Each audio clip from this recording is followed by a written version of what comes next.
नमस्कार. Shri Swami Samarth. 21 days of consistency. मंडळी, तुम्हाला तर माहीत आहे, तुमच्या लाडक्या पल्लवीने 21 दिवसांचा चॅलेंज घेतला आहे. सांडता सांडता राहिले आता पाणी आणि तांदूळ दोन्हीही. बरं ऐका, 21 दिवसांचा चॅलेंज मी का घेतलंय हे सांगते.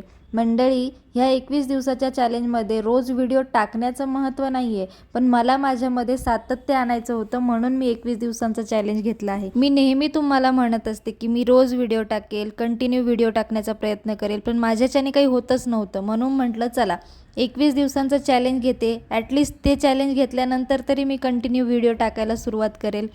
कधी कधी स्वतःवर विश्वास ठेवणं हेच सगळ्यात मोठं काम असतं. सगळे म्हणतात स्वतःवर विश्वास ठेवा, पण जेव्हा सगळंच चुकीचं चाललेलं असतं तेव्हा स्वतःवर विश्वास ठेवायचा तरी कसा?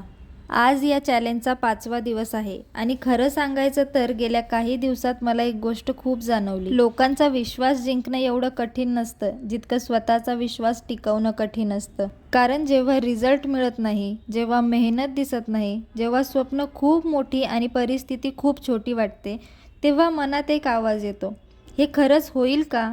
मी हे करू शकेन का? किंवा मी फक्त वेळ वाया घालवते का? आणि माहिती आहे, हाच तो क्षण असतो जिथे बहुतेक लोक हार मानतात. त्यांच्याकडे मेहनतीची पण कमी नसते, पण स्वतःवरचा विश्वास कमी पडतो.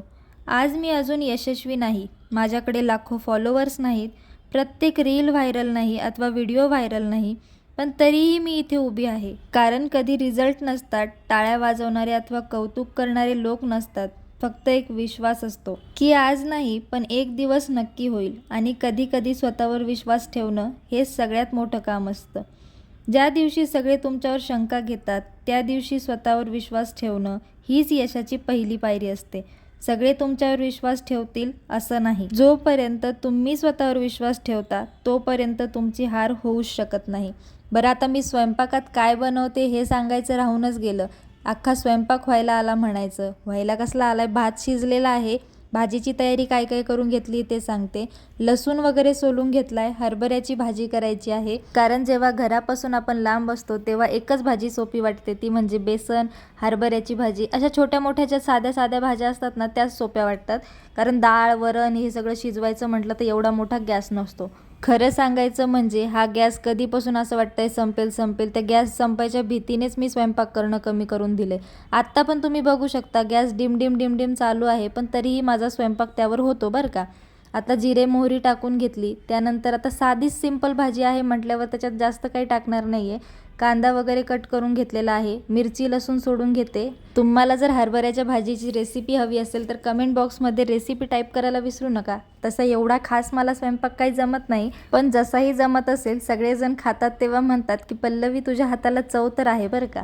मंडळी, मी काय म्हणत होते ऐका ना. 21 दिवसातले 5 दिवस तर पूर्ण झाले, आता राहिले 16 दिवस. हे 16 दिवसही असे निघून जातील आणि मी चॅलेंज पूर्ण करणार ह्याचा मला विश्वास आहे. तर मला सांगा, इथून पुढे आपण कुठलं चॅलेंज घेऊन यायला पाहिजे? का 21 दिवसांचं चॅलेंज मी पुन्हा रिपीट करू? कारण मला सवय लागेपर्यंत मला हे चॅलेंज चालूच ठेवावं लागणार आहे. कारण काय होतं माहिती आहे का, मला चॅलेंज दिलेलं असेल तरच मी पूर्ण गोष्टी करते, नाही तर माझ्या अपूर्णच गोष्टी निम्म्याच्या वर सुटलेल्या आहेत. त्यामुळे बरेच जण म्हणतात सगळीच कामं अर्धवट करतेस. म्हणून मंडळी, 21 दिवसांचं चॅलेंज पूर्ण झाल्यानंतर अजून कुठलं चॅलेंज आपण करू शकतो हे तुम्ही कमेंट बॉक्समध्ये मला सांगायला विसरू नका हां. मंडळी, अजून एक गोष्ट सांगायची, सातत्याने कंटिन्यू एखादं काम रोज रोज तेच तेच करणं माझ्यासाठी खूप डिफिकल्ट आहे. पण मी आता हे चॅलेंज घेतलेलं आहे म्हणून तरी करते. नाहीतर असं असतं ना तर मी 3ऱ्या-4थ्या दिवशी सोडून दिलं असतं. पण खरंच मजाही येते, थोडी ओढताण होते माझी, पण कधी कधी पश्चातापही येतो. कारण काही गोष्टी अशा मौल्यवान सुटल्या आहेत ना हातातून. मंडळी, हेच जर काम मी कंटिन्यू करत राहिले असते ना तर आज यशाच्या शिखरावर असते. त्यावेळेसची बुद्धी एवढी काही शार्प नव्हती की सातत्यात किती ताकद असते हे जाणून घ्यायलाच मला एवढे दिवस लागले. आणि आत्ता कळायला लागले की सातत्याने एखादं काम केलं की त्यावर विजय आपलाच असतो, पण सातत्य टिकून ठेवणं फार महत्त्वाचं असतं. आज सगळं लेक्चर सातत्यावरच झालं आहे. तुम्हाला मोटिवेशन पण मी आज सातत्यावरच दिलं आहे.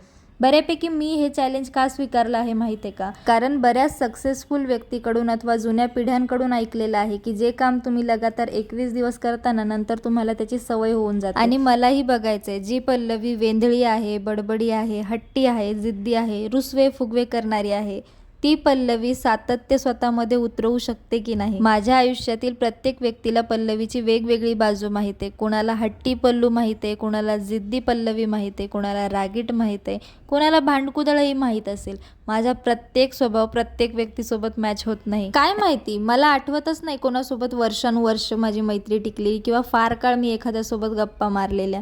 हां, एक आहे ती म्हणजे माझी लिनुडी. तिच्यासोबत मी तासनतास गप्पा मारू शकते. वर्षानुवर्षापासून आमची मैत्री टिकलेली आहे.